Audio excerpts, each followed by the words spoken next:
We're talking Anderson Silva versus Tito Ortiz. And we're talking Evander Holyfield versus, shoot, I forgot the guy's name. We're talking Oscar Valdez versus Concierge. Let me say this. Now, I did not watch the Oscar Valdez Concierge fight because I said I wasn't going to do it, but I'll watch it for free. I think there's some streams you can look up and you can see the fights for free. But I'm going to be very brief on this, and then we can go to StreamYard and you guys can talk at length about it. But basically, what I've seen of these fights is that, over the weekend we see some really interesting things. And I think it's only fair that we talk about these fights and everything that happened in the context of how boxing is evolving. Triller put on an event, fight card, which was interesting. Evander Holyfield versus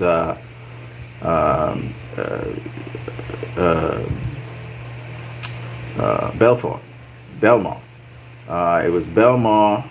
What's his first name? I can't remember right now, but it'll come to me. Vitor Belfort. So that fight was interesting in the sense that we have a fighter who is 59 years of age, 58 years of age, facing a 40-year-old fighter. It's a pro fight. It's not an exhibition, ladies and gentlemen. It's a pro fight.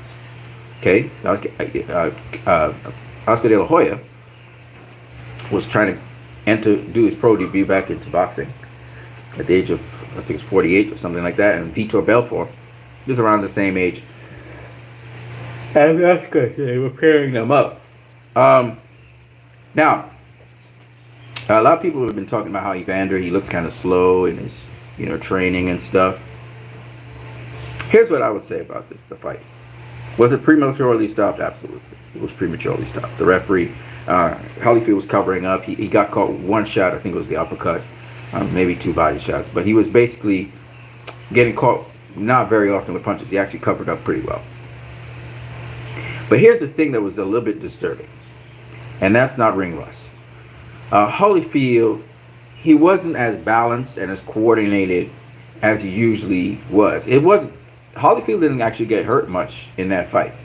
He swung and he missed and he fell out the ropes. That's not typical Holyfield. It's like his balance was a little bit off. When I looked at him, maybe the ring was spongy, who knows. When he tried to rock back from the uppercut, he did get catch with the uppercut, but he kind of rocked back and he staggered backwards because it wasn't so much the uppercut as it was that he just wasn't having his balance. And it could be that the ring was bouncy and spongy. So that could have been it. And he was getting used to the ring because he was bouncing up and down. And, people don't know about all of these things. Holyfield, though, he got hit with a left to the stomach. And he really felt that. Like he was like, welcome back to boxing. And he was like, oh, ooh. He was kind of acclimatizing back to the boxing. You could tell that he hadn't been in the ring much, and it doesn't look like he was sparring much with anybody. He was just kind of fresh. Or it just suddenly shocked him how, Belfort had that power and everything. Maybe it's that getting adjusted to it. I remember against Mike Tyson, same sort of thing. He got banged about a little bit, and then he got his bearings. But he's not as young and as coordinated as when he was younger, in his 30s, right? Clearly. But having said that, I think that the ref did call the fight too early, too soon. Clearly, that's the case. Now, a lot of people looking at it, seeing Belfort throwing combinations off on, and you can express your opinion on this, throwing off combinations on Holyfield. You might be thinking he's crashing, and the referee needs to jump in. But he was actually blocking most of those punches. So, Holyfield knows to dip low and crouch and then protect your whole entire body. So that's basically what he's doing. Belfort's trying to come with the uppercut up the center, and he didn't really harm Holyfield, and that's why Holyfield protested it. When the referee stopped, he was like, "What you doing, man?" Because you could see that Holyfield was very collective. He wasn't hurt at all. It's just that early on in the fight, Belfort was able to surprise him, shock him with his power, speed, quickness, and all of that. And we're going to take Holyfield a little bit of time to acclimatize and get used to Belfort in the ring. And obviously, maybe the ring was a little bit spongy or bouncy because he seemed to be kind of uncoordinated, like he was stepping in, kind of bouncing with the step and kind of off balance. So maybe it was the ring, or maybe it was him. When you're that age, you're kind of not as coordinated, as quick as, and you can see he's not very fast. He's not as quick and snappy as he used to be when he was younger. He was slower. But having said all of that, I saw what he was doing, how he was trying to occupy Vitor's hand and keep his hand at home and come with the right hand. And he had the right idea and everything. Just that if you're going to circle a guy to the power hand, you better know range really well. Because if you miss, he can counter you and really hurt you. And two, if he's quicker than you when you're circling that direction, you're kind of closer to his power hand. So he could really land his power hand on you, which is what Vitor did. But by and large, did I think that Holyfield was badly hurt? But no. I think people were overcompensating. I think the referee was getting a little too concerned. He needed to keep that thing going a little longer because Holyfield wasn't hurt in any way, shape, or form by Belfort. And yes, he got dropped, but it wasn't. It was like a flash knockdown. It was more of a balance thing than it was that Holyfield was hurt in any way. He wasn't necessarily hurt by it. He did get hurt by the body shot. The first body shot he got hit with, he was hurt by that. But other than that, I don't think he was hurt by anything that Belfort actually threw at him. Belfort was throwing a lot of shoe shine, short, quick punches. But I think the fight could have gone on and given, the referee should have given Holyfield at least a chance to acclimatize to the speed, the tempo of the fight and all of that. He didn't give him a chance at all. And you see him, one punch too many is dangerous, but in this case, that was not going to be. And I think referees need to know when it's one punch too many. If he gets stunned by a punch, right? He gets stunned by a punch, that's when you dive in. But the referee jumped ahead of himself. Holyfield wasn't stunned by anything. He was clinching up, obviously. He was collective and everything. The referees, guys need to know when a guy... now, one punch too many is a bad thing to happen. But if you're in position to dive in and intervene, and I know Holyfield was protecting himself, he clearly was clairvoyant, and he's covering up himself, then I think it's just really ridiculous for them to stop the fight so early. It really was stopped too early. Now, having said that, did Holyfield look like Holyfield of old? Absolutely not. Shout out to Leroy Kong at this point in time. Sorry I'm late. I'm always, as always, great live. You're not late, man. You're not late. Radai 1 says, I didn't see the fight as I'm not a fan of those types of fights, but on the video replays, Holyfield's legs look awful. If it had gone on any further, Holyfield would have got hurt safety first. No, his legs didn't look awful to me. It's just that his balance was off and his timing was off. And it looked like the ring was bouncy because the way how he was walking on the ring, this is what he was doing. He was doing this kind of thing. And the only way you could go up and down like this is if the ring's bouncy. You see, the sponge in the ring is bouncy. So I think he was getting used to the ring. I don't know if he stepped into the ring and tested out the ring the day before or what, but he's slower. That's one thing. He was slower. And I think he had to adjust to Belfort's speed. If you guys, a lot of you guys haven't boxed, right? So this is kind of, but if you've been in the situation Holyfield in sparring or whatever, right? Because guess what? If he did spar at all, he would have had those difficulties with speed, and he would have known what to do with it. So it's simply, you can't, like this fight was just too soon, way too soon. I'm telling you, this is not the same as what happened with Tito and Anderson Silva, where Tito was just knocked clearly out, right? He was knocked spark out. And I can tell you that Holyfield was knocked spark out, and he was actually defending the punches. Like I said before, he got caught with a really good body shot. That's way before he swung and missed, and he got hurt. Okay? Got hurt by the body shot. The uppercut, he didn't really get hurt by the uppercut. He actually pulled his head back in time. But apparently, like I said, the ring looked like it was spongy. So he did this. He got caught, don't get me wrong, but he jumped back like this and bounced and fell down. Like I said, I thought the ring was a bit spongy. Looking at it. So maybe that was it, getting adjusted to the ring and getting adjusted to the guy. I don't know if he went in and tested the ring before all of this happened, but I know that he shadowboxed, and I think he shadowboxed in that ring. And he was much slower than Vito. He was much slower, not as explosive, but he was doing the right things. But even if you're doing the right things fighting the southpaw, you got to be equally as quick to get out of the way. And Vito realized this guy wasn't getting out of the way. So, but he's covered up. You see, the one thing that I can tell you, why I tell you that Holyfield was all clairvoyant and nothing was going to happen to him, and he even said it before he has defense, is he covered up. Once you cover up, it's hard for a guy to really land shots on you. Right? And he covered all the way up. And so I thought that the referee was kind of premature in how he stopped the fight. Clearly. They should have given him a chance. And you're right there at the side to dive in if necessary. But the referee, he got so excited, and this is a 58-year-old, and everybody's thinking of the age of the guy, and he looks like he's getting ragtagged around, but he's not. Okay? It's like Logan Paul versus Floyd Mayweather, the opening round. Now, Floyd didn't get dropped, but Logan Paul was throwing a flurry of punches on Floyd Mayweather. He was blocking it up, and he was backed up to the ropes and everything, right? That don't mean just because a guy's throwing a flurry of punches on you, we all know Floyd's a defensive fighter, but that he's landing stuff that's hurting you. You see what I'm saying? 1 or 2 shots will get in, obviously, because he's throwing a plethora of shots. But if you're, holding it together, even if your body's jumping and bouncing a little bit, you see him bounce up in the air or whatever. Like I said before, I think the ring was a kind of bouncy ring. That don't mean nothing. You have to look at, see if he's, and that's why Holyfield's even saying, I want to face this guy again. Because Holyfield probably believes he could beat the guy. I don't know if he could beat the guy, to be honest with you. He's a tad slow. I think his reflexes are a tad slow. I think his rhythm and his ring rust, he's just off. He was very off. But having said that, and slow, he was slow. But having said that, he did cover up, and he did use his defense. He wasn't firing back, but he was covering up, and I think that's an important thing. EJ Boxing Live in the building. Who else is in the building here? Radar 1. Shout out to you guys. EJ Boxing Live says, sup, bro? EJ says the real deal should never took short notice fight. How work with AJ?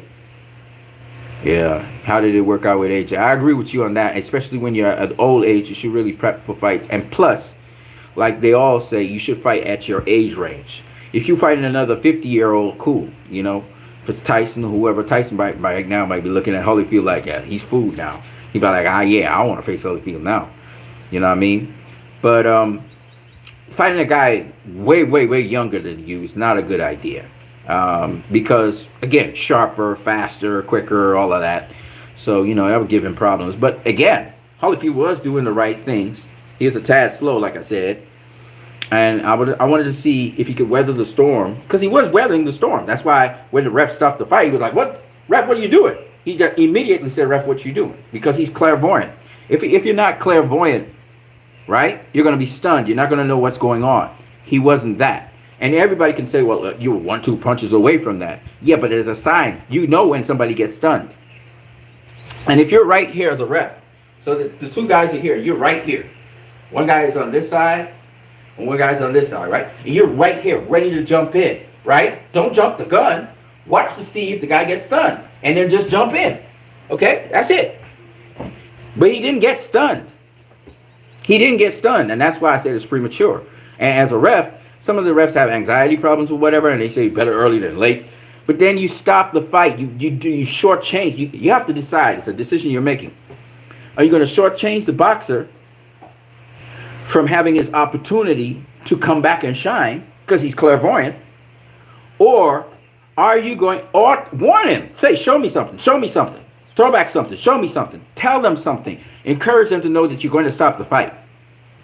So that's the only thing, that's my problem. Ref just jumping in, you can't, sometimes you take away from a fight where a fighter really is ready to do something. It's just that he has to weather the storm, bide his time, because he's an old guy. Old guys are going to buy them time, wait for you to offload your load, waste down your load, let you get tired, right? Then they come back. That's what Holyfield was going to do. That's his game plan, obviously. I'm going to catch him down the stretch. But let him throw his flurries, So there's a game plan, but he didn't get a chance to execute his game plan. Not to say that he would have, but I'm just saying. So Right Eye, shout out to Right Eye. Right Eye said, Right Eye said he's 58. He shouldn't be in the ring. Now, who's you to tell him what he should or shouldn't do? You see, that's the problem with people. People always want to run other people's lives.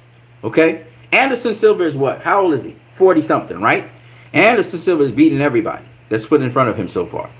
Okay? He's 40 something, man. He's my age. I'm 46. He's 40 something years old. So why should we rob somebody of the opportunity to go? If they want to go fight, let them go fight.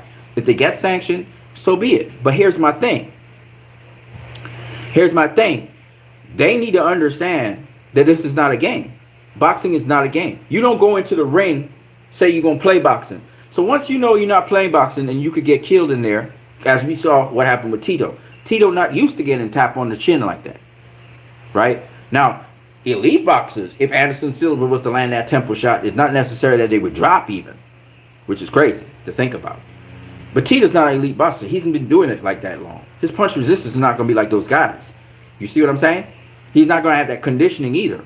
And he had to lose weight to come down to face Anderson Silva. So all of that is a factor.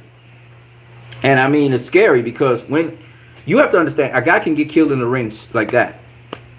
A guy could get a broken jaw like that. Tito, obviously, his jaw is solid. You know, they do all the exercises to strengthen the jaw and stuff. So he didn't get a broken jaw. But y'all don't understand how dangerous boxing is. EJ will tell you. Boxing is a very dangerous sport. Very dangerous sport. You know? He's 58. He shouldn't be in the ring. If his balance was off, that's no good. Let's accept he shouldn't have fought. It was a disaster. I disagree with you. I think that Holyfield, he has a right to fight. And if he's cleared to fight, he should be able to fight. Okay? Plus, he saved the card. He saved the card because if he came in for Oscar and he saved the card. And he came out on scratch. He came out unhurt. He has no brain damage. All right? So, at the end of the day, okay, so he got, it looks a certain way. For the casual fan, it looked like he got beaten out of boxing, right? Beaten around the ring and beaten out of boxing. That's what it looked like. But you got to understand that's not what happened. That's what I'm trying to tell you guys. That's not what happened. Yes, it was short notice. Yes, he don't really know who this Vito dude is. He had confidence in his skills and abilities. He just never got the chance to really truly actualize it. And let me just say this. This is an additional point I want to say. There are a lot of boxers who have a lot of skills and abilities, and we write them off because they get flatlined very early in a fight. But they're very good boxers. And then they get to prove themselves over time. I remember J. Rock Williams when he got starched by Jamal Charlo, and they were like, "Oh, J. Rock ain't all that." J. Rock's a really good fighter, and just recently he got starched by Jason Rosario. But J. Rock's a very good fighter. All right, and sometimes you just don't get to showcase those skills and abilities that are there. Now, having said that, here's the thing: what the Holyfield incident shows us is that not everybody's Floyd Mayweather, not everybody is Anderson Silva. Not everybody is Sergio Martinez. If you want to do so Holyfield needs to understand this. You ain't as quick and as fast as you used to be. Right? No matter what, his speed was gone. Right? That means he's not the fighter that he used to be. Is he a shot fighter? I think he's somewhat shot. Yeah, I think he's a shot fighter. But if he was going up against a guy who was 50-something years old, a guy who's 50-something years, you think Roy Jones Jr. would have survived Vito Belfort? No. Vito Belfort would have tagged his ass up and stopped him too. Okay? Because those guys can't go into the ring with those young guys. You got to match up with your age range. Oscar De La Hoya could handle Vito Belfort. Why? Because Oscar De La Hoya 40-something years old. There's a reason Manny Pacquiao got beat by these guys from a new generation. It was really great what Manny Pacquiao did in that he's taking on new challenges and stuff. I mean, Joey Archer and the great Sugar Ray Robinson. That was Sugar Ray Robinson's last fight where he fought Joey Archer, who was really a very great fighter and actually had a fight against, who was it? Emil Griffith, was it? No? Joey Archer faced Emil Griffith twice. And Archer felt he was robbed, and he stopped boxing after that, right? Archer was beating everybody, right? So yeah, you can test your skills if you want to against the best. There's nothing wrong with that. See, that's what I'm trying to explain to you guys. A lot of people feel old boxers shouldn't face these young. If you want to do it and you feel you can do it, then do it. But understand there are consequences to that. Shout out to everybody in the chat area. We got so many people now coming up in the chat. Shout out to EJ Boxing Live, Rad Eye. Leroy Cohn started off the thing. Leroy Cohn said he couldn't beat the guy. Maybe he couldn't beat the guy. We don't know. He didn't beat the guy. That's the fact. The fact is he didn't beat him, right? The fight got stopped. That's the fact. So it is what it is. And you know, this is interesting because this adds to the argument, can MMA fighters transition from MMA into boxing? And everybody will say that's not possible. And can a boxer transition into MMA? And people will say that's not possible. Well, guess what, man? We got examples on both sides now, right? People don't want to talk about the bare knuckle brawl between Paulie Malignaggi and Lobov. All right? Nobody want to talk about Anderson Silva versus Julio Cesar Chavez Jr. They want to say Chavez Jr. was crap. Paulie won. And so on. Don't make no excuses, man. Legend like Evander Holyfield, he's too old. When Lobov went up against him. Listen, man, Jake Paul, you know, against Tyron Woodley, right? Jake Paul coming through boxing, right? He's a boxer. Tyron Woodley's an MMA fighter, right? So we have this debate now. And I think it's good for boxing. And I think it's good for MMA. Because the more people transition, Clarissa Shields has transitioned to MMA, and she's also doing boxing. Holly Holm transitioned to MMA, you know, and beat, whatever her name is. I forgot what her name is right now. You know, beat her. You know what I mean? I mean, brutally beat her, right? So let's stop with, oh, you can't transition from boxing to MMA, and you can't transition. It's too different. Don't say that, because people are doing it now. And thanks to Floyd Mayweather, who y'all say, oh, the sport is going down. Boxing is not dying, okay? Anyways, let's get to it. Because a lot of you guys in the chat section and talking about it was a disgrace. Listen, man. Listen, they're matchups. It's a 58-year-old man against a 49-year-old man. The 58-year-old man supposed not to win. Okay? He's not supposed to win. He's not.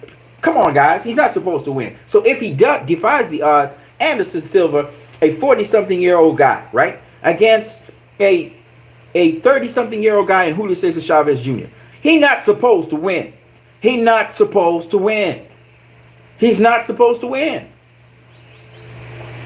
I saw Tommy Hearns, you know, in the bleachers, and he was popping it, baby. He was popping it.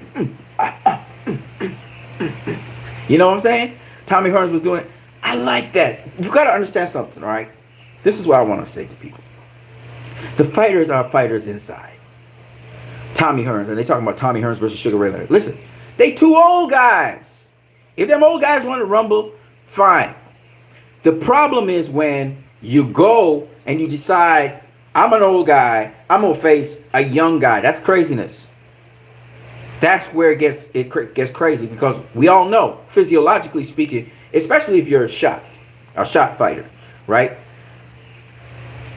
Tyson can't face none of these young guys today. He's shot. I don't mean to disrespect nobody. You guys know what I mean. If I was to go up against Tyson, he would beat my ass, okay? What I mean by shot, I mean, he doesn't have the reflexes, he doesn't have the speed, he doesn't have the quickness, and he doesn't have that sharpness that he had when he was 30 years old, when he's 20. I don't care what y'all guys say. He looked great against Roy, but he's not going to look great against Deontay Wilder. He's not going to look great against Tyson Fury. Trust me. He's not going to look great against Luis Ortiz. They will beat the stuffing out of him. And you will see how old he is. But against guys, you know who said that? Oscar De La Hoya actually said it. Oscar De La Hoya said, these guys are going to look young, or at least younger. They're going to look really good against a good dancing partner who's their age. You see, guys similar age, they atrophied the same way. They slowed down the same way. They broke down the same way. Right? So you had Guerrero versus Victor Ortiz. They got the same kind of experiences, same age and everything. You can match that up. That's why fighters, they don't go fighting the young bloods. That's stupid. I mean, Pacquiao did it. All right? Pacquiao's exception to the rule, and he actually was beating them young bloods because he had the experience and he still had some of his athleticism and his quickness and his punch output. Even against what's his name? Against Ugas, right? Against Ugas, he looked good. He looked good.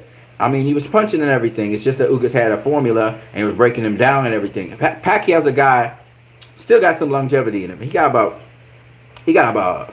two fights left in him. I think he got like 2 fights left in him. I wouldn't say go any further than 2. And the second fight needs not to be at the top. He can't be at the tip. I think my personal opinion, not at the top level. But if you want to push the anvil, man, that's what it is. You have to push the anvil. But you have to know when your body's saying no more, right? And Holyfield, obviously, he don't have that switch, obviously, right? But Holyfield decided to go pro. Don't do that.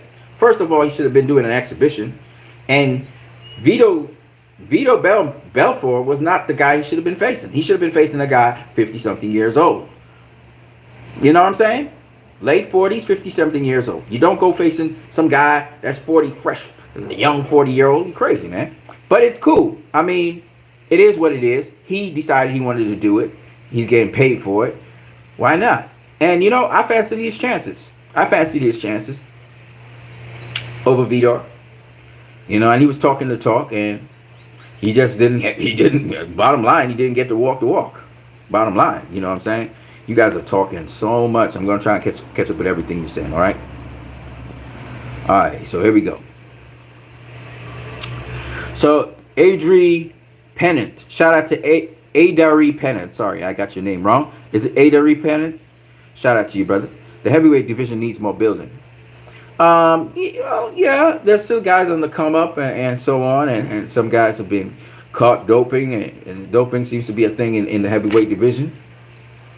Right at one says, because if they get seriously hurt, boxing gets put in a bad light. The ego of the fighter is the last to go. Fighters need protecting from themselves. Correct. I agree with you, but I don't believe in shackling somebody down. What I mean by that is, you take the necessary precautions. So what I'm saying is, a fighter like Evander Holyfield, for example, right?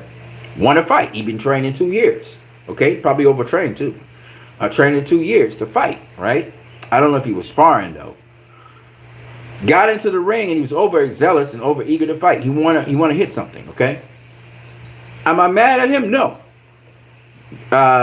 Did I think that he had a chance to win the Vito Belfort fight? Yes. I thought he was a boxer. I thought he knew boxing. I watched him sparring and stuff. He did look a bit slow, and he was slow. Much slower than he used to be when he was younger. But his defense was there. He was not as coordinated as I expected him to be. Absolutely. He seemed to be acclimatizing to the ring and the circumstances and everything, and it was taking him a while to get there. And Vito just jumped on him. All right?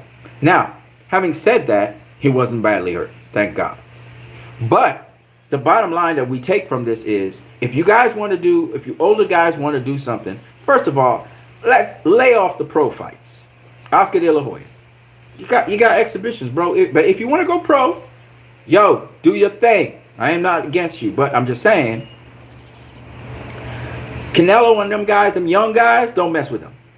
Pacquiao be messing with the young guys because he's constantly been fighting.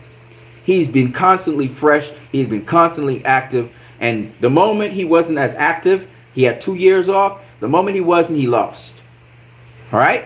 So that should tell you everything you need to know, because obviously in boxing, the elite fighters, the top fighters, they're always improving their game. They're always wanting up. They're always trying to improve and get better and do better things. And that's an ever-moving needle, okay?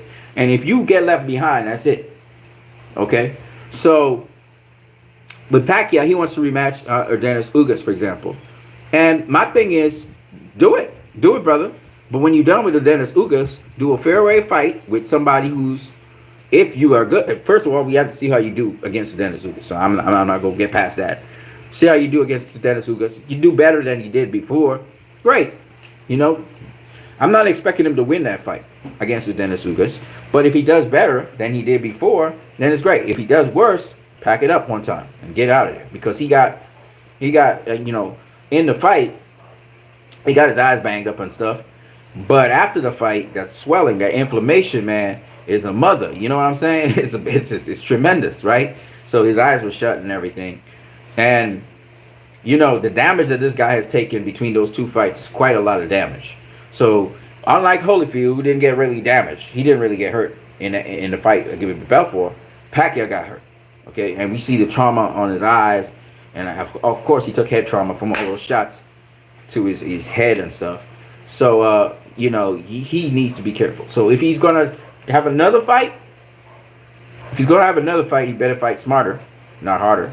One and two, he gotta understand he can't do this forever. And as much as you love the sport, you know, as much as you love boxing, there are other ways to do boxing and still keep your love. And I think Floyd went the smart way. And like, again, everybody be criticizing Floyd. Oh, he's fighting a YouTuber. He's fighting guys that can't hurt him. He doesn't have to take more damage.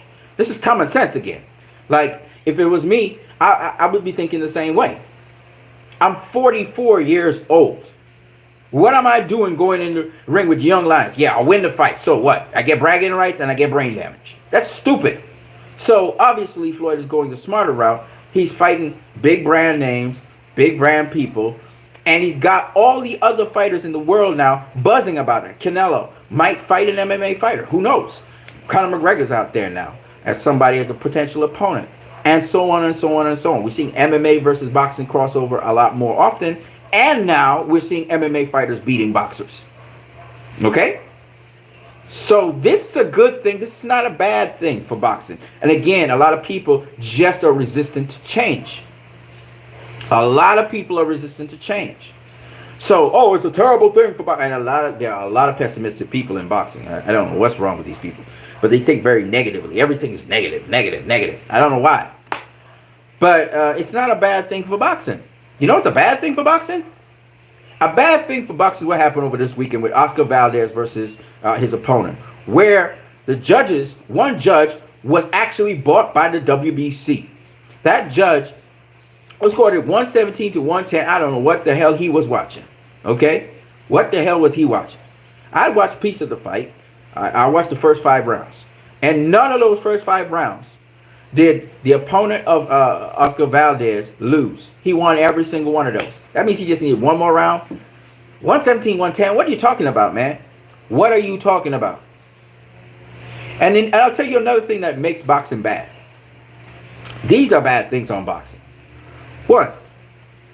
When we have organizations covering for fighters who are dirty.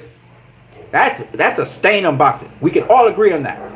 A dirty fighter is found dirty, but the organization is trying to cover for him and protect him. That's bad for boxing. Nobody here is going to disagree with me on that. That is bad for boxing, and that needs to be stamped out. We need clean boxing. I know boxing is far from being clean, but we need clean boxing. That's what we need. That is what. The other thing that I agree with Showbiz the Adult on is this.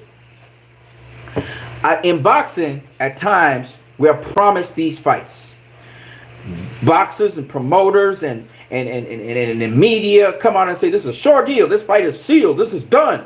And then all we learn in about a month or two is that the fight is not done. It's not sealed. It's not delivered. I hate that. I really do. As a fan, I hate that. What are you doing sending us on this trip? As if we're going to really see something and we're all anticipating it and we're all salivating for it, and you let us. Is that some kind of sick joke inside for boxers and people in boxing? What is this? Now, I know that boxing is a thing where nothing's ever cemented in granite. For example, Oscar de la Hoya was a video of Bellator. Oscar got sick with COVID-19 and that was that, right? It happens. There's a lot of things that happen that fights fall through like a drop of dime. But if you haven't nailed down the damn fight, okay? If you haven't nailed down the fight, shut up, please. Just zip it. Just please stop it. You want to get buzzed. Yeah, trash talk with each other. But don't send us down the road that, oh, this fight is sealed, it's signed, it's delivered. And then it ain't sealed, signed, and delivered. You was just gassing us, gaslighting us. Don't do that. I hate that. I really do. I hate it. Okay? I don't mind the fighters chit-chatting with each other and they're not backing shit up. That's okay. That's talk. Okay? That's to build up buzz. I got that. All right. I know that the fighters, none of the fighters, that I see chit chatting with each other on Twitter and stuff, they have anything against each other. They don't hate each other or anything. So because they came up in the amateurs together and everything, so they want to make money too. Okay. But they try to drum up something, right? So I get it. What I don't get and what I do not appreciate is when you're saying this thing is a signed, sealed, delivered deal, and it ain't. I hate that. That's leading me down a road, making me feel like, oh yeah, we're gonna get this fight now. And no, don't do that to me. And it gets as far as now guys are backing out of fights moments before the fight. Guys are backing out of fights sometimes a week before, 2 days before. I hate that. I hate that. What are you leading us down this road for? And you wasn't going to fight in the first place. I hate that.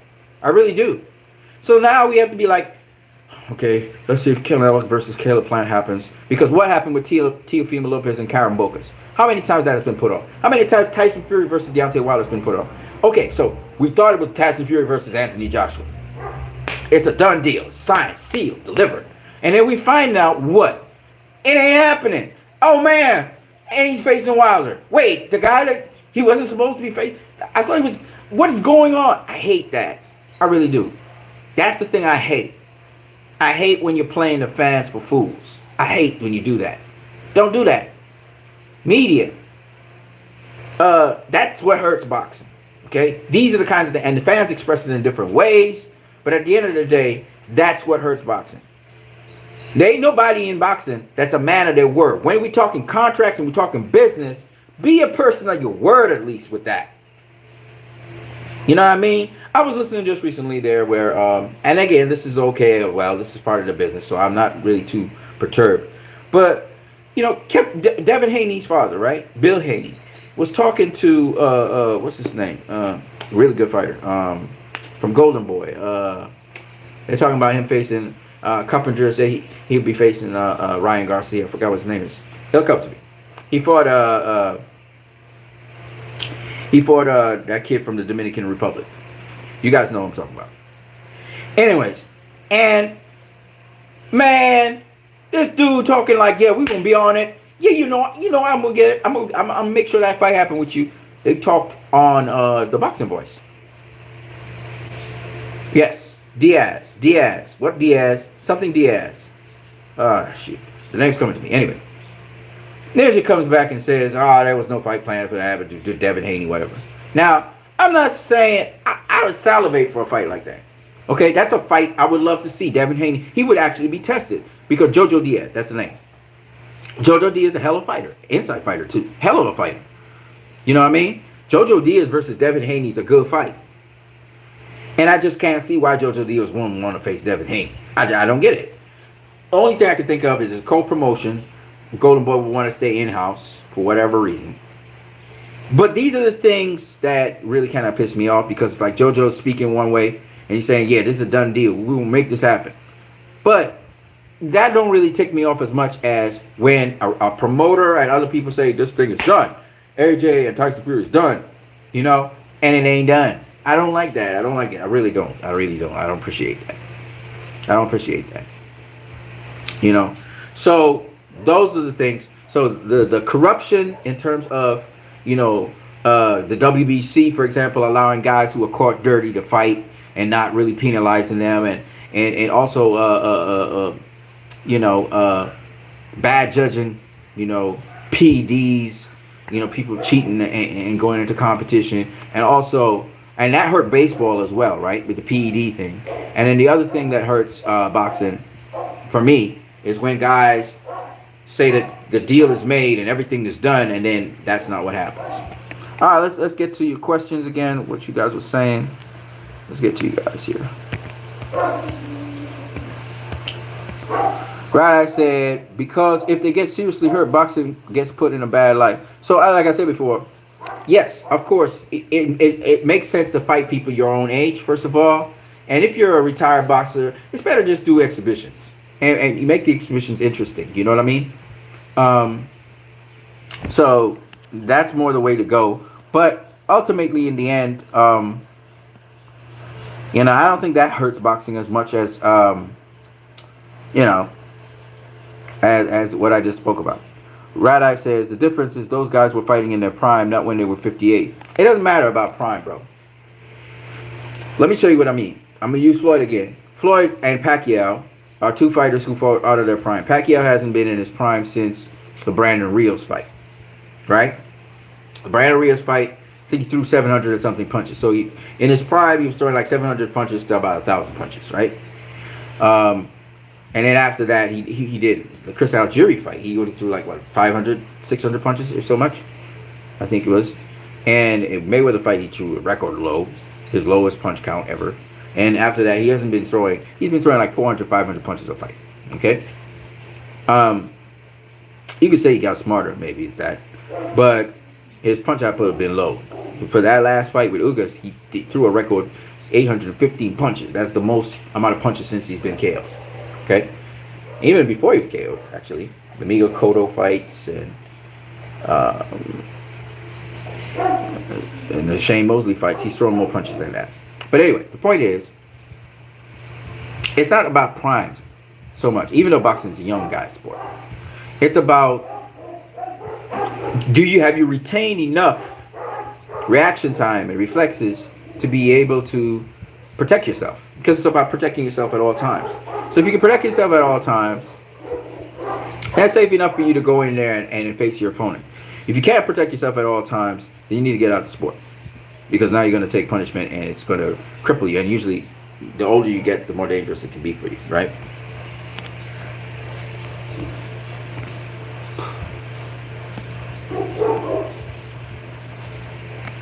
EJ Boxing Live says, Fly would never take a short notice fight, bro. Absolutely, 100%. EJ Boxing Live. Rich Cola says, Floyd has taken short notice fights. What with you talking about? The man fought 20 times his first 2 years. Yeah, but no, what are we talking about now? In his old age, he's not going to take a short notice fight. That's just dumb. He won't do that.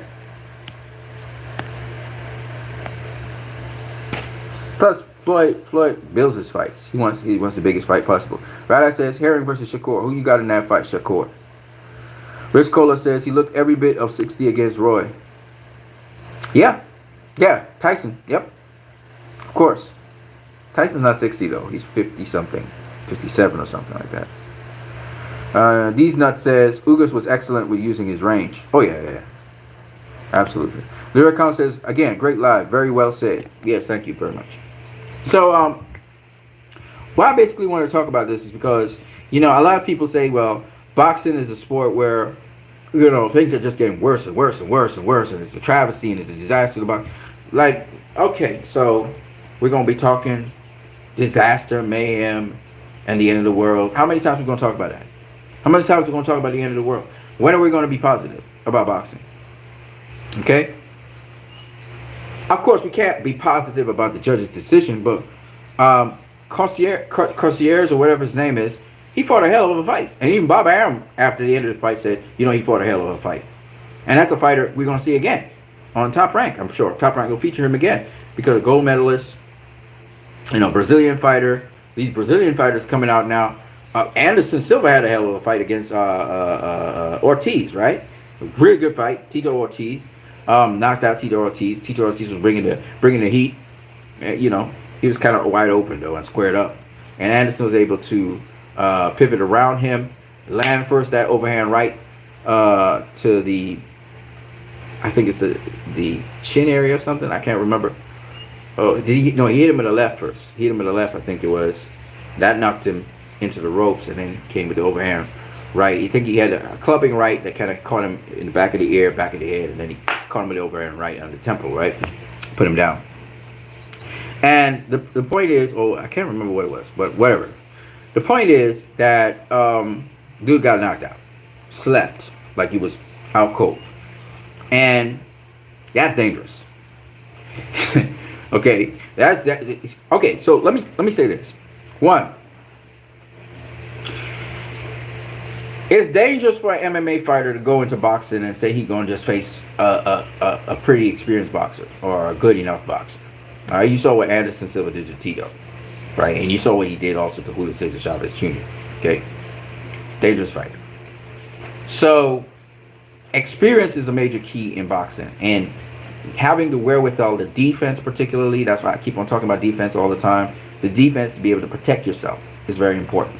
If you can protect yourself, then we can put you in with anybody. It doesn't matter if you win or lose. You got the defense for it. And defense is not learned overnight. Okay? So that's why it's dangerous for an MMA fighter to get into boxing, because boxers, they punch for a living, which means they punch a lot harder than MMA fighters, generally speaking. Right? Vito learned to box. All right? He learned to box. He was in MMA, and he was doing boxing still. So Anderson Silva's been boxing for many years, unofficially. He said he started boxing when he was a kid.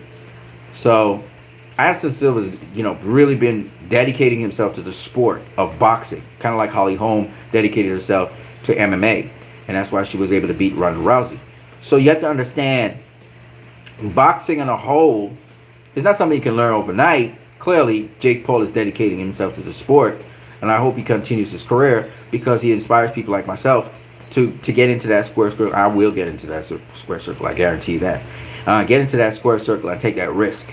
And it's a big risk, because your life is in your hands, pretty much. For real. Like, literally. And so it's a very dangerous thing to do. But once you understand the ropes of it and you understand the ins and outs of it, you should do it. And I advise anybody to do it.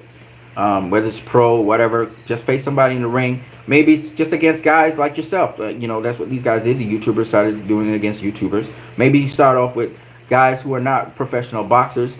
Start off with guys like, the Boxing Voice has a nice little thing going on there, a little tournament. Maybe you start your own local tournament in your local area and start fighting guys who just normal guys who just start pick up boxing. That's the safest thing, because then y'all are kind of like at the same level. You want to fight. See, in boxing, there's something called levels. Okay? There's something called levels. I think that's the best way to put it. So, for example, it doesn't make sense for you to fight a guy several levels above you. He could pretty much hurt you really bad. You could get hurt really bad. So that's why you fight somebody on your level. There's levels in the sport of boxing. I remember Coach Eric Bradley talking about that. So, for example, if you are a novice, a debutante, for example, right? It really doesn't make sense. Now, back in the day, they just throwing you in with everybody, right? They just throw you in. You see world champions facing debutantes and shit like that, right? Today, we don't do it like that. We don't do it like that. You don't just sink and swim. And if you're a nobody, they can wreck your life and that's it, right? They do that with sparring a little bit, but not so much in the real world now. So, shout out to Poobie Sister. What's up? Hey, man, it's been a while. Shout out to you, brother. I want to get a haircut sometime tomorrow. Hopefully, I'll get a haircut. Anyway, back to what I was saying. So, in the sport of boxing, okay, you got to fight guys at your level. All right? And when you fight a guy with a lot of experience, let's say the guy has about 12, 15 fights, and this is your third pro fight, that's really amazing. So what Jake Paul did was, he didn't fight a boxer. He started off by facing for an amateur like himself, right? So he faced Anderson Gibb, okay? He was an amateur like himself that turned pro. So it was 2 pro debuts, and he knocked out Anderson Gibb, okay? And the amateurs, he faced, I believe it's KSI's brother, and he beat him, right? So now he goes to the pros, he faces Anderson Gibb. Now the second guy he faces is a guy who's very athletic, but he's not a boxer, right? Athletic guy now, not a boxer. That was Nate. Not Nate Campbell. Nate Campbell's a boxer. Whatever his name is, right? NBA player. Then the third fight, he fights a guy that actually was a fighter, but he not good with his hands, but he's a fighter, which was a wrestler, right? And then now he faced an actual guy who could throw hands, and that's a fighter. That was Tyron Woodley. Okay? They're all smaller than him, mind you. They're all smaller than him. This is a very important point. So, the point behind it is that that's how he's being brought along. But the thing about it is, in terms of boxing experience, all of them are debutantes, basically, he's facing. But some of them can throw hands, but they're debutantes. So, what Jake Paul is doing is something that boxing used to do back in the day. So, you look at guys like Jimmy Wild. You look at guys like Joe Gans. You look at guys like back in the 20s and the 10s, right? These guys actually used to go to city, town to town, look for the best guy in that town or city, and fight them. Now they're fighting on a pro level. Those guys are like debutantes, like they fight, but they street fighters basically. So they were taking on street fighters in the boxing ring with boxing rules and beating them up. You see, and that's how the Wild Wild West kind of version was. You go to the localized area, and this localized guy, he's the best of the localized guys, and he beat his ass, right? And then you go to the next guy, and they became legends because of that. You understand what I'm saying? It wasn't the same. See, boxing has evolved so much, and y'all have no idea how evolved boxing is. And we talk about Joe Gans, and don't get me wrong, Joe Gans was a hell of a fighter, and you know Jimmy Wild was a hell of a fighter. But what I'm saying is, a lot of people don't understand where boxing came from and all this stuff, right? Right Eye says it's not impossible to say that Jake Paul could beat Tommy Fury. I suspect he could. No. Hold your horses right there, bro. No matter what you think about Tommy Fury, all right? Well, no matter what you think about Tommy Fury in his last fight and all of that, okay? He has way more experience than Jake Paul in boxing. Way more. Okay? If Jake Paul goes in there with Tommy Fury, he's not going to look like how he looked against Tyron Woodley. And you saw Tyron Woodley hit him with a shot that put him into the ropes. He actually should have been dropped. That was a knockdown. Okay? And Tyron Woodley's way smaller than him. Okay? Now,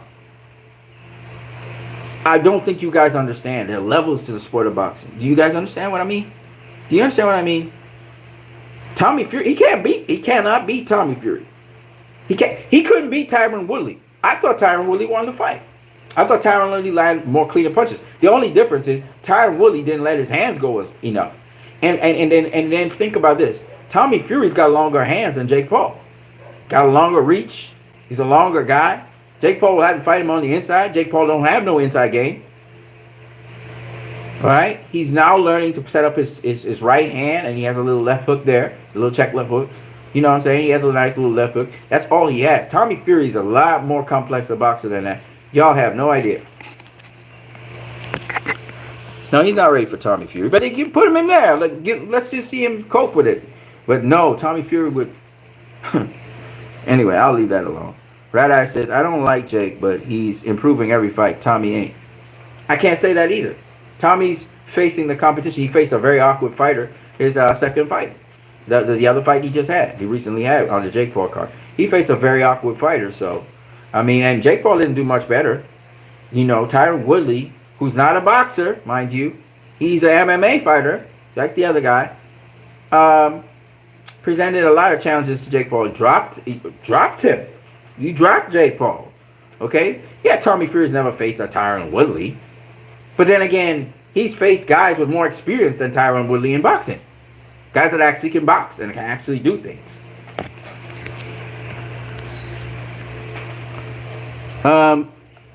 But Rat Eye, I get where you're coming from, Rat Eye, but no. Tyron Woodley is Tommy Fury is not what you think he is. Please don't get confused by the fact that he was dealing with an awkward MMA fighter who could kind of get under his punches. Don't get it confused, man. Tommy is a model whose brother is the most gifted heavyweight in decades. That might be so. His brother might be very gifted and Tommy's not there because Tommy don't have an extensive amateur background like that. Rat Eye says no, he hasn't really. He only had 10 amateur fights. Yeah, he doesn't have much of an amateur background. There you go. Tommy's awful. He's really poor. Nah, man. He just look a certain way. And he does have wide shoulders, so it's kind of hard for him to... You know, he looks a little bit... he looks strange when he's fighting, but that, again, will work in his favor. You know what I mean? Right Eye. Herring and Shakur. Who you got? I told you, Shakur. Shakur's going to beat Jamel Herring. He's going to beat him. I hate to say it, but that's what's going to happen. Jamel's a solid all-around fighter, though. Shakur's just going to beat him. He's going to run through him like he's nothing.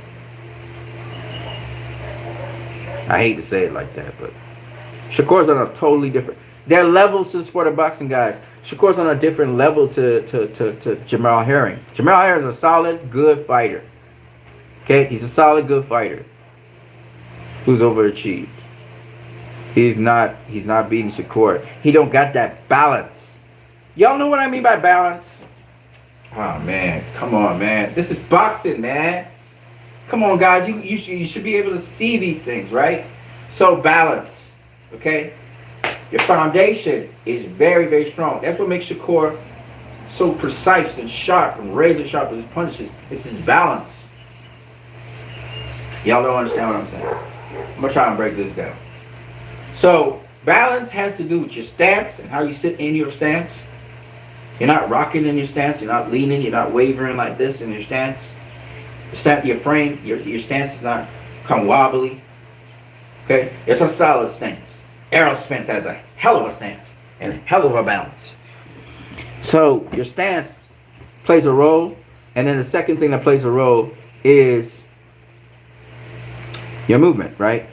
And if you have sharp, quick movements, which that Shakur has sharp, quick movements, okay, and he's very fluid and very precise, almost like Mayweather, like precise, like Errol Spence precise, like Jerome Ennis precise. You know, that's the precision that Shakur had. He's refined. You understand what I'm saying? That's a totally different level. Jamel Herring, he tries his best. He not as refined as Shakur. Shakur been doing this thing from since he was in the crib. Do y'all understand what I'm saying? All right, let me put it this way. Andrew Ward's a perfectionist. Okay, here's another example. Here's another example, because when we say a fighter's sharp, you know what we talking about when we say he's sharp? You know what that means? He's on point. He's on point. Like, he's on point.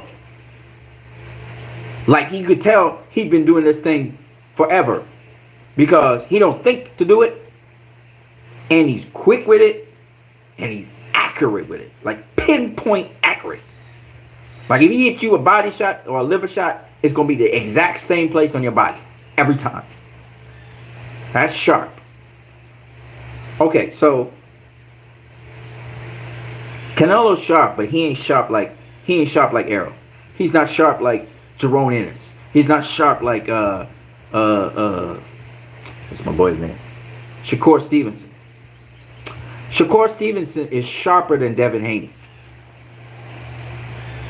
Devin Haney's a little bit sloppy with certain things. He slapped with certain punches, and he's sloppy with certain punches. Canelo's a little bit sloppy with his left hook, and he's kind of slapped with his left hook. You know what I mean? Because it's how he turn it over. He looks sloppy. But these guys are like vipers. Like, they're sharp. Ha! Wah! You know, it's very sharp. Very, very sharp. You know, precise. The timing is on point. That's Shakur Stevenson, and I just don't see Jamel don't have that sharpness. He don't have that razor sharpness. When you dig in with the knife into, I could see it. I could see Jamel getting tagged up to the body, and he ain't liking it. He ain't liking what he getting hit with. He's solid. He's dedicated. He's committed. You could see he's overachieved. Jamel Herring has overachieved. Good fighter. Not ready. He's just not ready for Shakur. Shakur could, I mean, it could be a nasty night with Shakur. It could be, if Shakur wanted to really do it, he could demolish Jamel Herring. Do you understand how sharp? Okay, so here's another way of looking at it. So this might make sense to you guys. Like, sharpness, right? A guy can be, he don't got one hitter quitter power, but he's so savage because he punches so sharp, and he could give you 8-round beating, 9-round beating, and get you out of there. Mayweather versus Arturo Gatti is a perfect example of sharpness. Mayweather wasn't going to knock out Gatti, but he was going to beat him so bad that he wasn't going to be able to continue. That's the worst kind of beating. That's a Muhammad Ali beating. Muhammad Ali didn't have the power and pop like a Ernie Schaefer's or a George Foreman. But boy, that motherfucker was savage. He was savage. You know, sharp. He would go, bah, bah, bah, bah, bah. Rap, bah, bah, bah, bah, bah. You know, savage. Beat you up all over until you quit. He'd give you a beating. They say ass whooping. He beat you up real bad. That's the kind of fighter that Shakur Stevenson is. Y'all just haven't seen him release the full fury and just go tag up a guy. He's just very strategic with it. You know, Jerome Ennis, savage. You know, sharp, razor sharp. You know, Terrence Crawford's not as sharp as Jerome Ennis. Errol Spence is very sharp too, very sharp fighter. But that left hand, savage, right? But when he's teeing off, he's not as sharp. He's more power.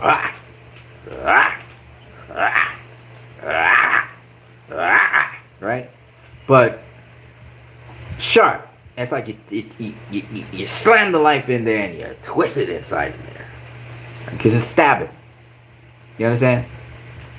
So, no, I don't see Jermell Charlo beating Shakur Stevenson at any time, any place, any reality.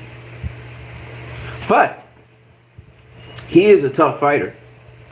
And he will present challenges to Shakur, which Shakur will have to make adjustments to. But maybe for 2-3 rounds and it's over. Shakur can make it. Y'all have no idea. You see fighters like Floyd and Shakur and Andre Ward. Andre Ward's not as sharp as Shakur, but Andre Ward. These fighters are beastly. Y'all have no idea how beastly they are. It's just that they control themselves. They control their aggression. And they say, all right, I'm going to pick this guy apart and I'm going to leave him till the 8th, 9th round to really start crashing his ass, okay? Y'all have no idea how savage these guys are. You know, Floyd was very economical with his punches later on in his career, but you just have to go look at Pretty Boy Floyd and think about this. Consider this. Do you think that Money Made doesn't know how to run off those combinations that Pretty Boy been throwing? Of course he does. He sees them all the time, but he chooses to just land 1 or 2 punches. But he sees the play, and you can see him actually feinting the play, you know, against fighters, and he just wouldn't throw the punches, right? Y'all have no idea how beastly these guys are. Andre Ward is a beast on the inside, particularly. You know, he ragdoll you up because he's very, very strong on the inside. And y'all have no idea, man, how bad. The thing with it is, because these guys don't have one hitter quitter power, you watch their KO ratio, you watch their fights, and they don't always stop the guys that are in there.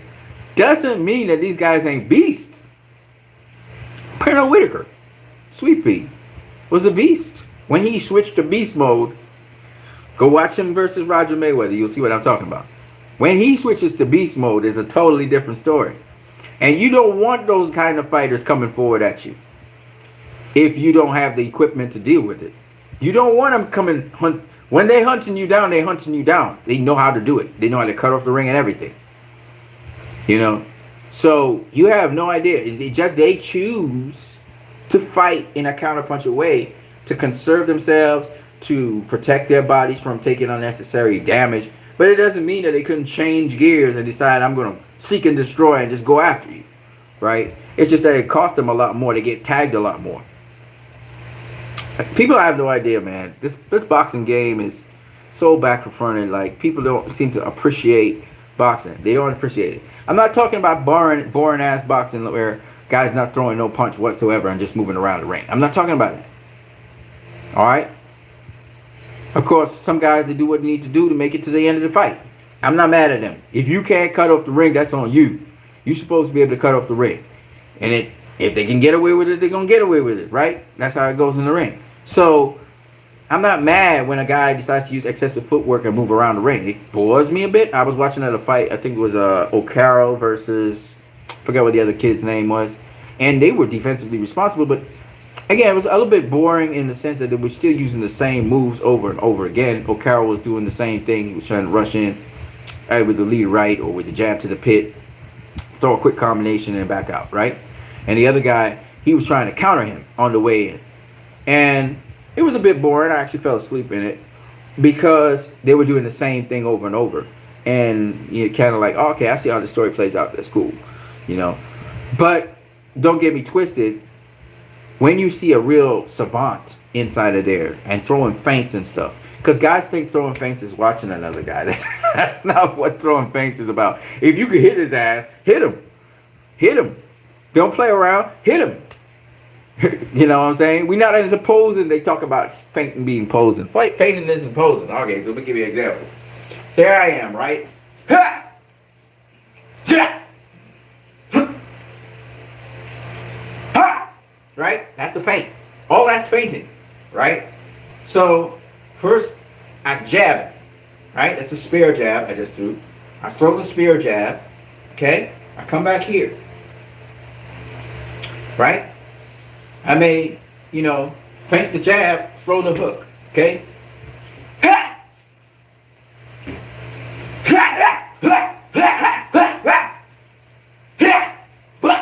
Right? I may do something like that, right? But the point behind it is, and notice I'm off to one side, right? The point behind it is, not that. The point behind it is, when you feint, you throw feints in between, it throws off the rhythm of the fighter. And also, let's say I lean in here to spear jab him, right? I come out spear jab first. I come back here, right? I lean in again, but instead of spear jabbing, I pop the right. I pop the left, right? So I feint as if I'm going to throw this, and instead of throwing this, I throw this, right? But you guys didn't see that on all that combination because that all happens inside of there. You throw feints inside of there. And I'm not even stepping with it, right? Okay? So the point behind it anyway is, in boxing, it's all about trying to one up your opponent. You know? One him up. You know? So I'm here, I touch you with the jab. Touch you with the jab. I'm touching you with the jab. I'm touching you with the jab. I'm touching you with the jab. Ha! Ha! Now I'm feinting the jab. I'm feinting the jab. Touch you with the jab. Feint you with the jab. Right? Touch you with the jab. Feint you with the jab. Right? Probably get used to this already. Right? Point behind it is, in boxing, you got to mix it up. You can't be doing the same thing over and over. You can't be throwing the same jab over and over. You can't be doing the same things over. And if you're doing it, you're conditioning the guy to expect that, and you come with something else. That's feinting. You understand? So, sport of boxing is, that's the way how the sport of boxing works. And gotta have defense. I'm gonna preach that all the time. Anybody who going into boxing, you gotta have defense, okay? I'm in the gym. Apologies. That's cool, man. I think Shakur is special. Oh yeah, of course. Of course, man. You should be able to realize that just by the types of shots he throws, his defense, how he moves in the ring. And again, we talk about being sharp. So once you see how sharp he is and how he moves and how he can take punishment, how his conditioning is as well, you can see that this is an elite fighter. He don't get tired. He don't get tired. He go a whole 12 rounds, he ain't break a sweat. He don't get tired. Now, the difference between him and say a Torres, Bud Crawford is more elastic. Cause Bud fight like this, okay? So if I'm in southpaw, his hands move independent to his legs. See what I'm saying? He has his gloves like this, and he does a little dance like this, and his hands move independent to his legs. It's crazy. Bud be doing something that Sugar Ray Robinson used to do. It's crazy. You know what I'm saying? And like, he has this little jig he does too. He does this little jig thing and he moves his head off the center line. It's really cool.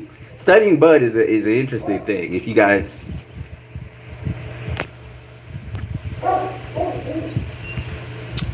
I know you like your amateurs, so that 2021 Olympians impressed you? Yeah, man. Keyshawn Davis did his thing. He still lost to the Cuban, but he did his thing.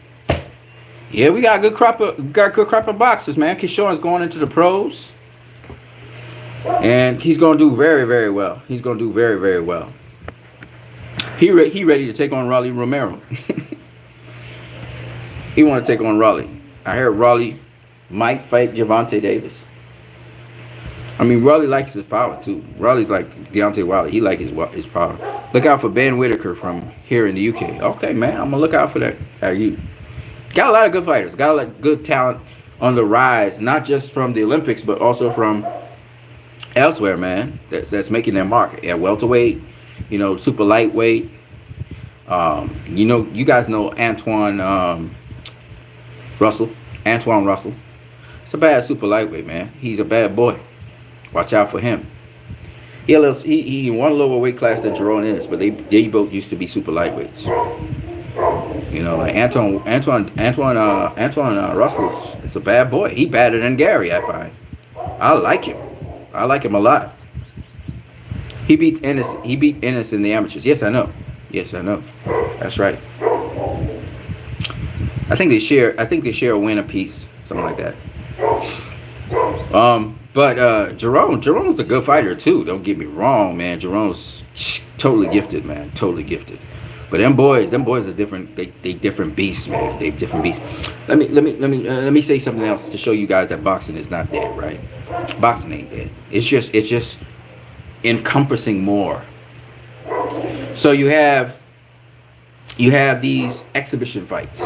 Remember, what we saw was Legends 2. This was Legends 2 that Triller put out. The first Legends was with Tyson as the main event, and the second Legends was with Holyfield. So if Holyfield had won that fight against Vitor, probably he would have paired up with Tyson, maybe.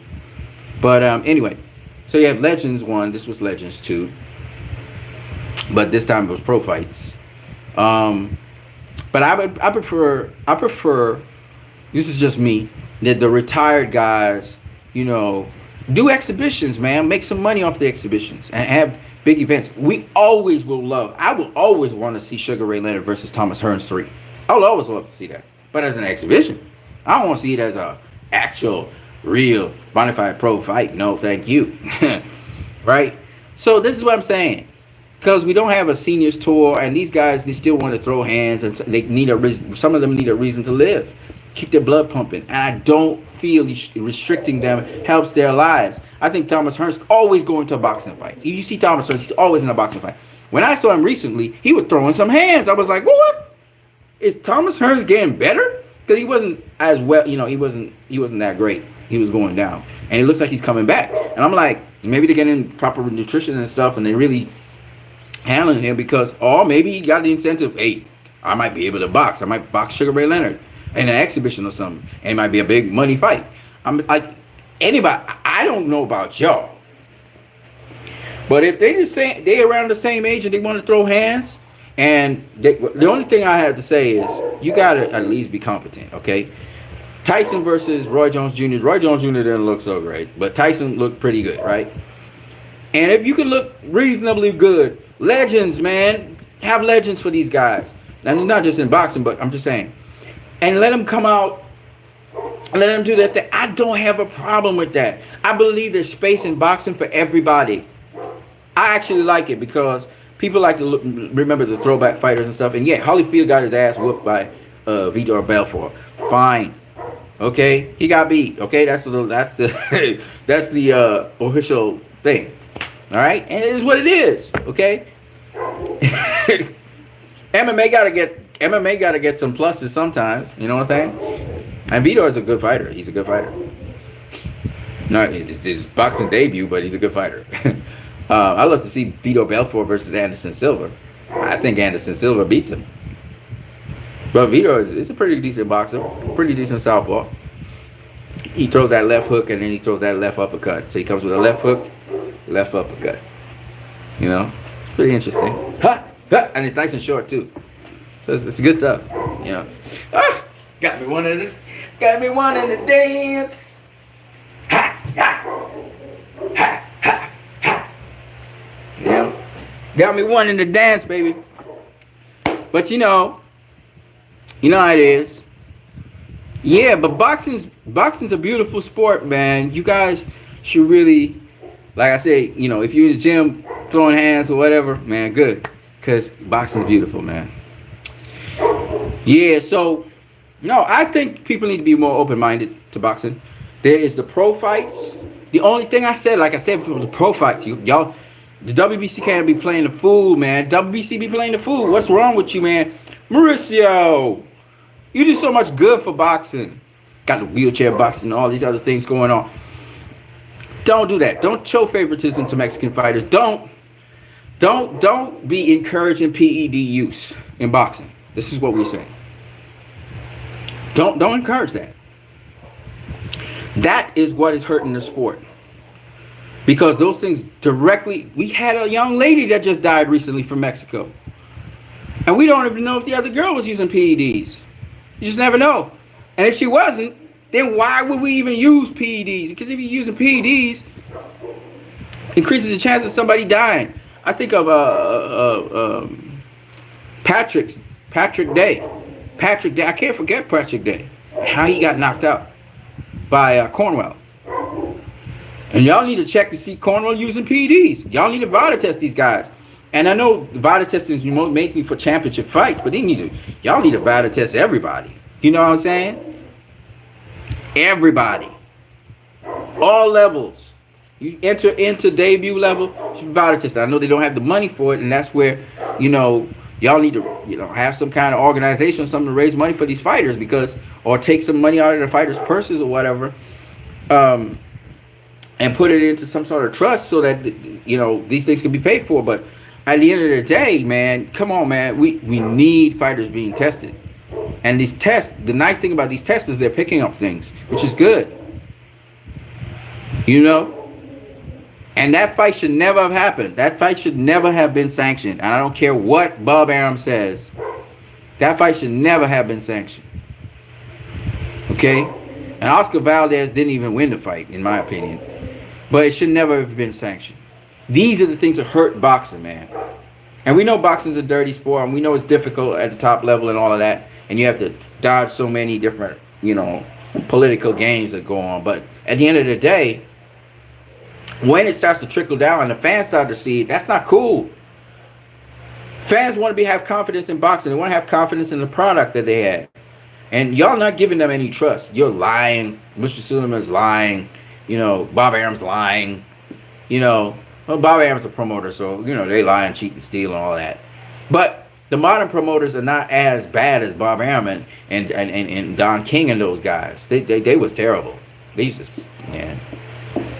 So, and we know Bob Arum's a lawyer. So, my point anyway is, I'm tired of bashing Bob Arum. Bob Arum's a Hall of Famer and all that. But I'm just saying, my point is not that. My point is, people need to have confidence in boxing. That's what we need. Okay? If you want to have your sound bites and whatever, that's cool. But at the end of the day, when you're dealing with a serious topic like PEDs, get your damn facts right, one. Two, make sure there's always a penalty. I mean, a serious one. I don't want to hear no stupid rubbish about community service. That's a prescription drug that dude used. Okay? It's not readily available in the United States of America either. So, this dude might have got that from Mexico. I'm just saying, I'm tired of this. I'm tired of people, especially the PED thing is hurting boxing. It's hurting boxing. I mean, they're nabbing them now, and they're catching them. But, there guys are still in boxing. How can you be used? Povetkin, man, repeat offender. Jamal Miller, repeat offender. Okay? Repeat offender. And don't tell me that stuff you getting is found in food. You're not going to find no steroid in food just like that. Not in those quantities. So don't lie to me, man. Alright? And especially the heavyweights seem to be using a lot of PEDs. Y'all need to chill with that stupidness. And the sanctioning buddies need to come on harder. And it's a serious thing, man. And it's been around for a while, since maybe the 80s, 90s. It's been around for a while. Not to mention drug abuse. Some of these guys end up abusing drugs because they're being hooked on some of these PEDs. whether it's stimulants or whether it's, narcotics, whatever it is, for sleeping or whatever. So yeah. Anyways, that's what I got for that. Boxing is not dying, so stop it. It is evolving, and now we're getting crossover fights.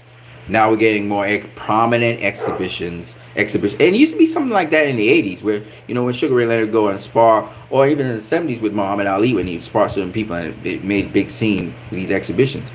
But at the end of the day, man, if people want to get a little creative, there's nothing wrong with that. What I don't understand is the hypocrisy, man. It's the hypocrisy.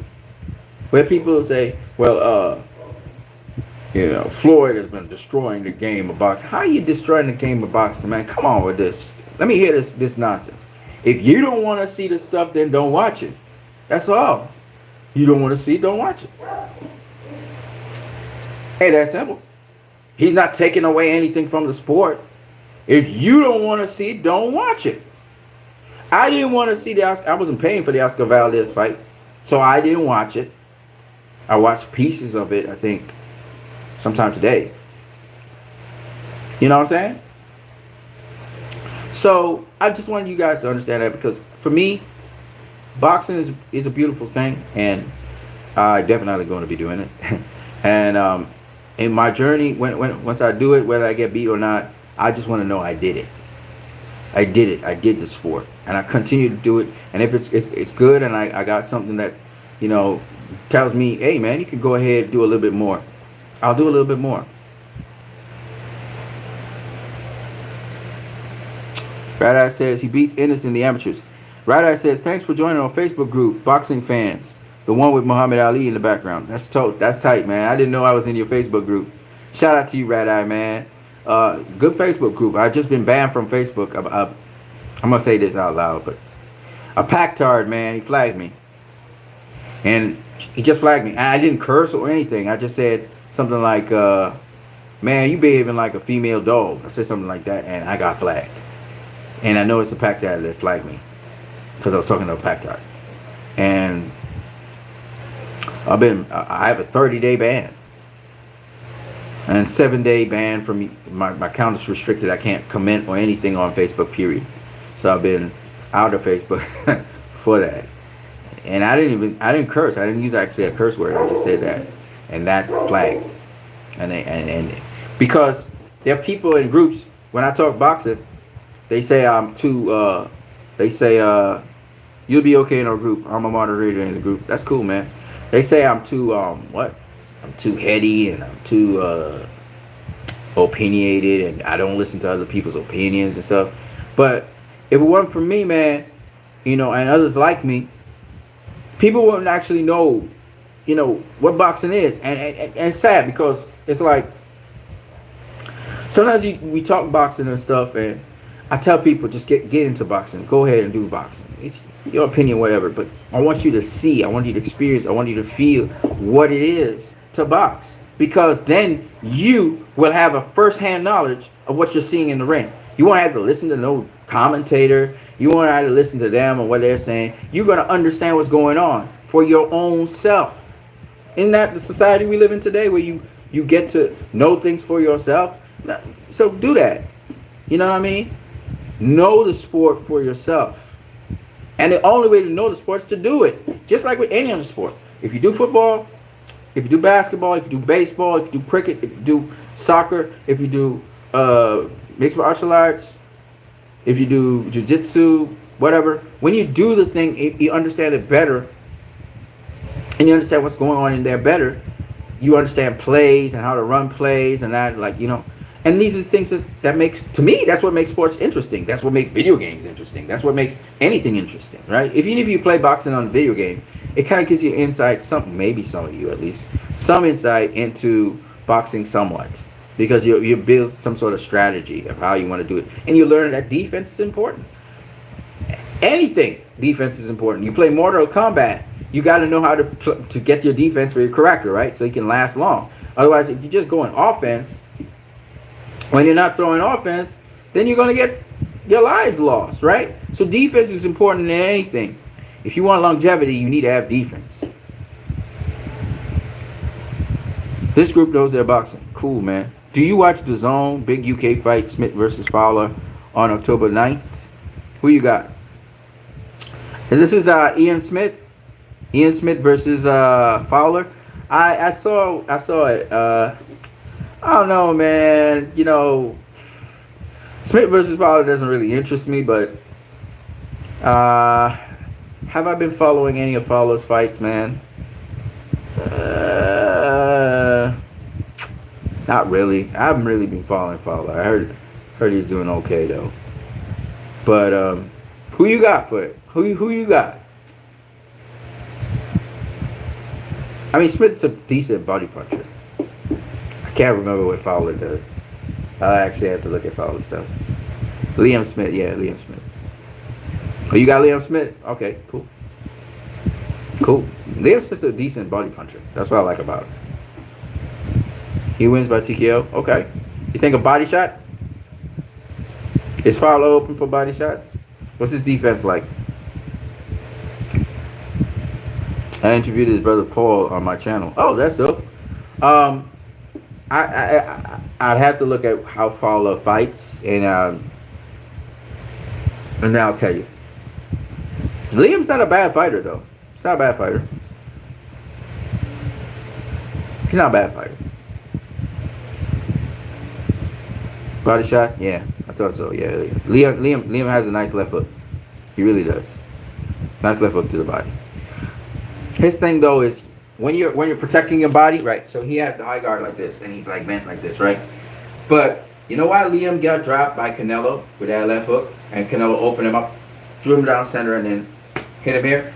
You know why that happened? Because Liam, he bends over the block, but what he don't do is this. He don't ride it.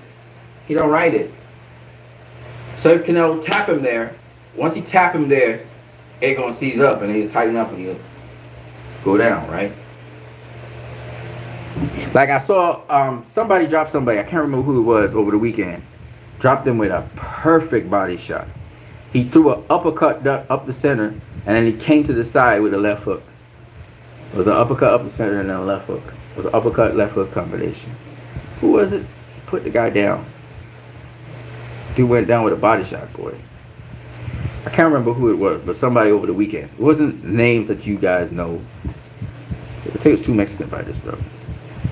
But yeah. It depends on how it depends on how he sets it up. If he could set it up. It depends on his opponent. So I have to see what Fowler does. And depending on what Fowler does. Because if Fowler has a good right hand, Liam could get knocked out. You know what I mean? Does Fowler have a good right hand? And does he set up his right hand good? Does he have a jab right hand? Does he have a good 1-2? See, because that's, you know, it's something that you have to, it's something you have to work on.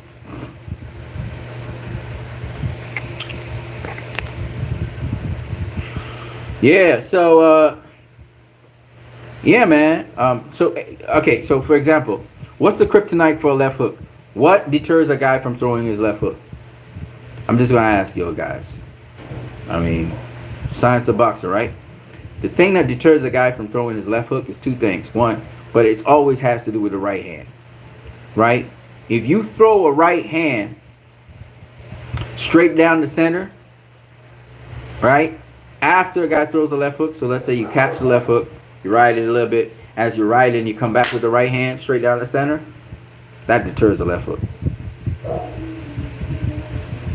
Yeah. Also, but this one's harder to do. A right uppercut to the solar plexus. So he's coming to the body, you going to the body. He's going to your liver, you catch him, and then you shoot straight up the solar plexus. Uppercut. So that'll deter him. That'll sap him. So they're different things, but you gotta have the timing. You gotta have the timing. You gotta be able to catch it as you're riding it. Ha! Right up the center. Boxing. Hey, if you guys are violent people by any type of nature in any kind of way, I advise you guys to pick up boxing because you're gonna mellow out. You're not gonna attack people. and you can attack people in the ring. You're gonna let all that energy in the ring. You know, it's a good thing. It's a good thing, and it kind of takes away from your violent nature to some degree. You still might want to punch somebody by instinct, but don't feel how about it. Just work on developing the rest of you, but it's a good avenue to kind of vent things. I like to run as well, and boxing, you have to run in boxing. So anyways, people, that was I'm What You Need. Let me just say again, boxing is not dying. It is not dying, ladies and gentlemen. All right, and you're gonna find people who are smarty pants, and you're gonna find people who are intellectuals, and you're gonna find people who are snooty, and you're gonna find people who are narcissistic, and you're gonna find lots of people in boxing. The boxing is a sport which is combat, and some people talk the language of combat and all that, but at the end of the day, boxing is beautiful for me because of the discipline it brings in. It instills discipline in you, even though I don't have my hair cut yet, so I don't look like a very disciplined person, but I'm going to get it. It does bring about discipline in you. It does bring a certain degree of structure to your life that you probably wouldn't get elsewhere, because everything you do has a consequence to your performance in the ring. So I like it for that. To me, it's a very honest sport. That's it. I'm What You Need. I hope you guys have a good one. What You Need out. Peace. Let me leave you guys with a piece of scripture, right? Let me leave you guys with a piece of scripture. I haven't left you guys with a piece of scripture in a long time. Oh.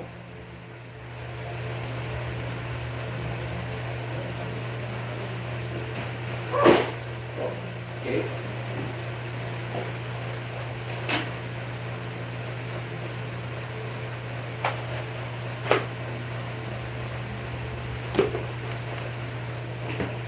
All right, it's a cool piece of scripture, so I'm going to just drop it on you guys and I'm gone. Oh, okay, right. How wonderful and pleasant it is for brothers to live together in unity. The harmony is as precious as a fragrant anointing oil that was poured over Aaron's head and ran down his beard unto the border of his robe. I'm going to stop right there. But Aaron was a priest, and that was the anointing oil that anointed him as a priest. See, harmony and brotherhood. In boxing, there's a fraternity, there's a brotherhood. And one thing that I listened to my boy Troy King say is there's nothing but love inside of the brotherhood of boxers. I saw Anderson Silva. He was watching to see that Tito was okay when he knocked him out. And that's the thing. There's still a love inside of there. You know, boxing's not something where, you know, every boxer's angry and just wants to beat people up. No, that's not boxers. In fact, you might find that the most generous people you will ever meet are boxers. The most jovial, happy, kind of loving kind of people are actually boxers. They actually care more because it's a sport that is sort of merciless to you in a certain degree, and it's a sport in which, you know, you're putting your life on the line. So, you know, you see boxers hug their trainers and coach and their family. You know, a trainer doesn't train a boxer if he don't care about them. You know what I'm saying? Care about them not just as a boxer but as a person. So I love that about the sport. And the scripture is Psalm 133. You can always check it out. And this is much more modern language, so you guys can identify with it. It's saying how beautiful it is to work together in harmony, and when you can. And so that's what I want to leave it with the sport of boxing. For those of you who are fans of the sport, do not distress yourself and be dismayed, please. Look at the positive sides of things where you can. Where there are negative things, address them and see and make recommendations. Always don't forget to make recommendations how to make the situation better. And let's, as fans, if you want to do hypotheticals, what happens if this guy faces this guy? You know what I was thinking about this matchup? Just to throw this in. I know I've been going for an hour or something. What if, right, Ricky Hatton had faced Junior Witter? Who do you think would have won between Ricky Hatton and Junior Witter? The Junior Witter actually was the WBC champion after Floyd left. So he was the WBC champion, and Ricky Hatton was the IBF champion. Then he beat Carlos Mosa, and he became the IBF champion and the WBA champion. Carlos Mosa was the WBA champion because Carlos Mosa had beaten. Why do I always forget the Grenadian, the Guyanese guy's name? My dude, anyway, from Guyana. So he was champion. WBO champion was Mma Cotto, but then Mma Cotto moved up in weight, and it was vacant for a minute, and then it was picked up by, I'm trying to remember. Yeah, Ricky Hatton. You picked Ricky Hatton. Right Eye says Witter was awkward, but he wasn't that good of a fighter. Well, he was a switch hitter. He was a switch hitter. He was like Nassim Hamed. He was a switch hitter. He actually came from the same gym as Nassim Hamed. You knew that? So he's a switch hitter. That's what made him so difficult. And then Timothy Bradley, while Ricky Hatton was there, Timothy Bradley beat Junior Witter, and he became the WBC champion, right? And the WBA champions, well, Hatton was the WBA champion. And then you had, you know who else was there? I'm trying to remember. You know who else was there? You had the WBO champion. So it was, Cotto was the WBA champion. He vacated, he moved up, and I'm going to tell you who the WBA champion was. Oh, yeah. Before, oh,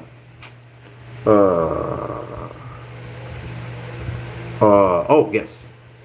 So, Mma Cotto was the WBA champion, and then Ricardo Torres became the WBO champion, sorry. Mma Cotto was the WBO champion. He moved up, vacated, and Ricardo Torres won the WBO championship. And then Kendall Holtz beat Ricardo Torres. That's how it went. I think the first fight that Kendall Holt had with Ricardo Torres knocked out Kendall Holt. Then they had a rematch, and Kendall Holt knocked out Ricardo Torres in the first round. Yeah. Them guys could bang. Hey, y'all need to know, Kendall Holt could crack. His left hook was crazy. I remember when he fought Timothy Bradley, and he knocked Timothy Bradley off his feet. That's how bad it was. And I don't know how Timothy Bradley got up from that, but he got up from it and fought. He knocked him down twice, actually. He knocked him down again later on in the 10th or 11th round. You guys remember these fights? Hey, man, Kendall Holt. Do y'all remember Kendall Holt? That boy could crack. Ricardo Torres. Ah, man. So those were the guys that were in the same division as Ricky Hatton. So you had Ricky Hatton. He had beaten Costa Zoo. And then Mma Cotto actually became world champion before Ricky Hatton. And then Ricky Hatton beat Costa Zoo. Floyd Mayweather beat Arturo Gatti. And then Carlos Mosa, he beat Victor something. The guy from Guyana, anyway. He beat him. I don't know why I forget his name. I always forget his name. Anyway, and then Ricky Hatton beat Carlos Mosa. Mma Cotto moved up. And then Ricardo Torres got the title by beating some guy. It was a vacant title. And then Kendall Holt beat Ricardo Torres. And Junior Witter, because Floyd moved up, Junior Witter was the mandatory for Floyd. Floyd moved up. And Junior Witter got the title. And then Chris Ariel, what's up, man? And then Junior Witter was beaten by Timothy Bradley. So what we ended up with was Ricky Hatton versus Ricardo Torres and Junior Witter. So Junior Witter was there, Ricardo Torres was there. Just imagine Ricardo Torres versus Ricky Hatton. Oh my God! That would be crazy. And then you had Ricardo Torres was beaten by Kendall Holt. So, and then Timothy Bradley beat Junior Witter. So we had Ricky Hatton, we had Timothy Bradley, and we had Kendall Holt. Timothy Bradley ended up fighting Kendall Holt. Ricky Hatton ended up fighting, I think, was Jose Luis Castillo or something. I can't remember. Or maybe it was Floyd. I can't remember. But Timothy Bradley fought Kendall Holt. He got the decision, but Kendall Holt knocked him down twice. Night, brother. Right, I said then along came Khan. Yeah, but Khan was all the time. Khan was a lightweight, right? He fought Marco Antonio Barrera, a lightweight, but he was a lightweight. He came on the scene a little later. A little later, Khan beat Zab Judah because this is what happened, right? So, see if I remember how it goes. So the Super Championship. So you had a champion and you had a Super Champion, and then it became a champion again for the WBA. And the guy who had the regular title was a guy that Zab Judah beat. So Zab Judah was the WBA champion. And then I believe Zab Judah faced... who did Zab Judah face? Zab Judah faced Amir Khan. But when he faced Amir Khan, this is after. This is somewhere in 2007 or 2008. When he faced Amir Khan, Amir Khan had won. I think Amir Khan had a title, didn't he? No, Amir Khan didn't have a title. No. So Amir Khan won the WBA title then. Okay? So Amir Khan beat Zab Judah and he won the WBA title. I think that's how it goes. Something like that. Right? So it was Kaiser Mabuza. I think Kaiser Mabuza was the guy that won the regular WBA title. And then Zab Judah beat Kaiser Mabuza. Something like that. Cam was quality at 140. He was quality at 135 too. He was quality at 135. Khan beat Marcus Maidana, remember? At 130, at 140. He beat Marcus Maidana. He beat Zab Judah. He beat Paulie Malignaggi. All at 140. It's pretty good. Didn't face Cotto, because Cotto was up at welterweight. Didn't face Timothy Bradley.